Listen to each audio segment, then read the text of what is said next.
ఈరోజు ప్రసంగి గురించి కొన్ని విషయాలు తెలుసుకుందాం. అంటే ప్రసంగి పుస్తకం గురించి కొన్ని వివరాలు తెలుసుకుందాం. ప్రసంగి అంటే సమాజం ఎదుట బోధించేవాడు లేదా వక్త అని అర్థం. పరిశుద్ధ గ్రంథంలో ప్రసంగి అనేది జ్ఞాన గ్రంథాల్లో ఒకటి. ఇది సొలొమోను రాజు రచించినట్లుగా భావించబడుతోంది. ఇందులో జీవితంలోని వ్యర్థత, దేవుని యందు భయం, జ్ఞానం, మరణం వంటి లోతైన విషయాలను గురించి రచించబడింది.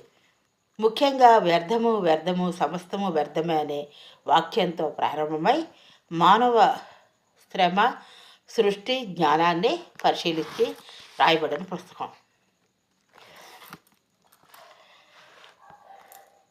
జీవితంలో అర్థాన్ని వెదికే క్రమంలో వచ్చే ఒడిదుడుకులను, అనిశ్చితను ఎదుర్కొంటూ దేవునిపైనే నమ్మకం కలిగి జీవించమని ఈ పుస్తకం ప్రోత్సహిస్తుందన్నమాట.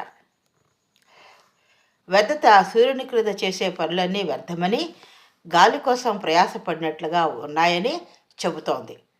జ్ఞానం సంపాదించడం మంచిదే అయినప్పటికీ అది కూడా వ్యర్థమని, జ్ఞానులు బుద్ధిహీనుల మధ్య తేడాలను ఈ పుస్తకం వివరిస్తుంది.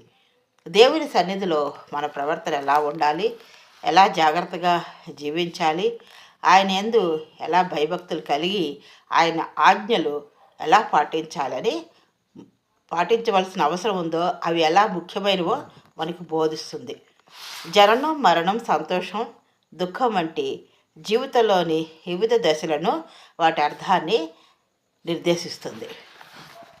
అన్నిటికన్నా దేవునికి ఆయన ఆజ్ఞలను పాటించడమే మానవుని ముఖ్యమైన కర్తవ్యమని ముగిస్తుంది మాట ఈ పుస్తకం.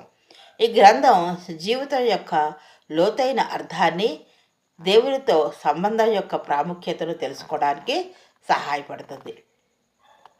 సూర్యుడి క్రింద చేసే పనులన్నీ వ్యర్థమేనని, సంపద, జ్ఞానం, ఆనందం వంటివి శాశ్వతం కాదని, అంతిమంగా దేవుని యందు భయభక్తులు కలిగి జీవించడమే నిజమైన ప్రయోజనం అని చెబుతోందన్నమాట.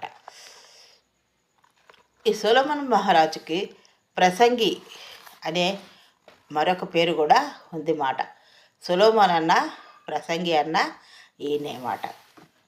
దేవుని యందు భయభక్తులు కలిగి జీవించడమే నిజమైన ప్రయోజనం అని చెబుతుంది. మిగతాదంతా ఎంత సంపాదించినప్పటికీ, ఏం చేసినప్పటికీ అంతా వ్యర్థమే సమస్తము. దేవుని యందు భయభక్తులే మనకి జీవించడానికి నిజమైన ప్రయోజనం.